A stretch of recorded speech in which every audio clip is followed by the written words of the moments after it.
Sir வணக்கம் sir. India கிளிட்ஸ்லேருந்து கால் பண்ணுறோம். சொல்லுங்க. ஸோ நடிகர் மற்றும் தேமுதிக தலைவர் கேப்டன் விஜயகாந்த் அவர்களோட மறைவு எல்லாருக்குமே ஒரு பெரும் அதிர்ச்சியை ஏற்படுத்தியுள்ளது. இந்த விஷயத்தை நீங்கள் எப்போ சார் கேள்விப்பட்டீங்க? காலையில் 7 மணிக்கு காலையில் 7 மணிக்கு கேள்விப்பட்டேன். காலையில் 7 மணி. ஆமாம், கேள்விப்பட்டேன். ஓகே. அதுலேருந்து இப்போ நடைப்பிடமா இருக்கேன். ஏன்னா எனக்கு காலில் ஆப்ரேஷனு, வீட்டில் தான் இருக்கணும். நான் ஒரு ஷூட்டிங் போகலான்னு வந்தால் கூட ரொம்ப கஷ்டமா இருக்கு. அவன்கிட்ட கூட சொல்லலை நான். பட் எது எப்படியோ ரொம்ப ஒரு நல்ல உள்ளம், நல்ல ஆத்மா பிரிஞ்சிருச்சு.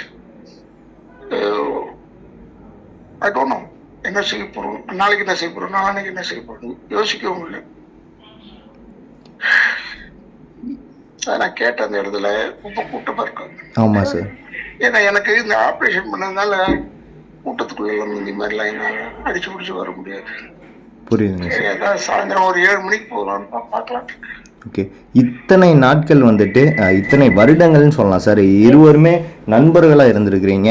ஸோ வந்துட்டு இந்த நேரத்தில் வந்துட்டு விஜயகாந்த் சார் அவர்களை சந்திச்சு எத்தனை வருஷம் சார் ஆச்சு? கடைசி வரைக்கும் அவர் முகத்தை பார்க்காம உயிர் பிரிந்தது பெரும் வருத்தம் அளிக்கக்கூடிய ஒரு விஷயமா இருக்கும்ல சார் உங்களை பொறுத்த வரைக்கும்? உண்மையிலே உண்டு, நிச்சயமா உண்டு. நான் வந்து 2018 தான் கடைசி பார்த்து நினைக்கிறேன். ஓட்டு கேட்கறதுக்காக போயிருந்தேன்.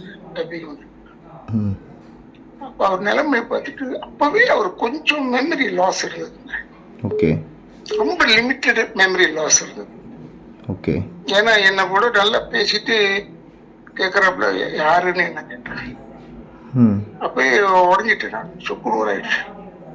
உடனே சொன்னேன், வராதப்பா ஓட்டு கூட வேணாம், நான் ஏற்றிட்டு பார்த்துக்கிறேன் சொல்லிட்டு வந்துட்டேன். அதுக்கு மேல என்னால் நிற்க முடியல. ஓகே. அதுக்கப்புறம் நம்ம பார்க்கல சார். அவங்களுக்கு என்ன மேனேஜ்மெண்ட் என்ன பிரச்சனையும், அதனால என்ன வேணாம் சொல்லி பார்க்கறது. இவங்க அவங்கதான் சொல்லி சொல்றாங்களா இல்ல இவங்களா சொல்றாங்களா தெரியாது. புரியுதுங்க சார்.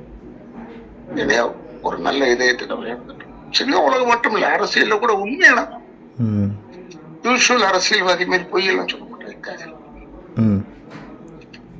ரொம்ப நல்லவங்க, அவ்வளவுதான். புரட்சி தலைவருக்கு பிறகுன்னு சொன்னா புரட்சி தலைவரை பார்த்திருக்கேன். பட் இது மாதிரி தர்மம் பண்ணி எனக்கு சான்சஸ் கிடையாது. இல்ல, ஓகே. எனக்கு ரொம்ப சான்ஸ் வந்து விஜயகாந்த் தான்.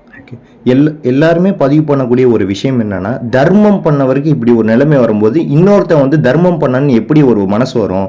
கடவுள் நான் இனிமேல் பண்ண மாட்டேன் தர்மம். ஓகே.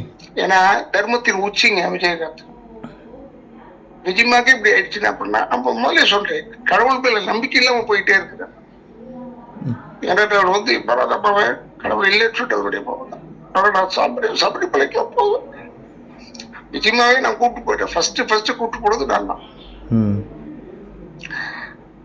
இப்படி நடந்ததுனால எனக்கு ஒரு பேட் தாட் இருக்கு. கடவுள் இருக்காடா இல்லையா, இப்படி பறிச்சுட்டா இருக்காங்க. அதாவது இப்படி கஷ்டப்பட்டு செத்துருக்க கூடாது. அவனை எப்ப விழிச்சேர்ல கொண்டு வந்தாங்க அப்பவே போச்சு.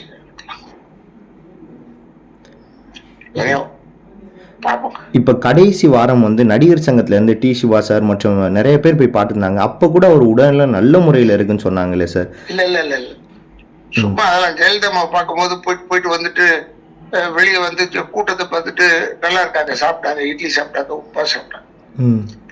உள்ளவே விடலங்க. என்னெல்லாம் உள்ளவே விடலன்னா என்ன அர்த்தம்? அம்மா அப்பாவுக்கு உள்ளே. புரியுது சார்.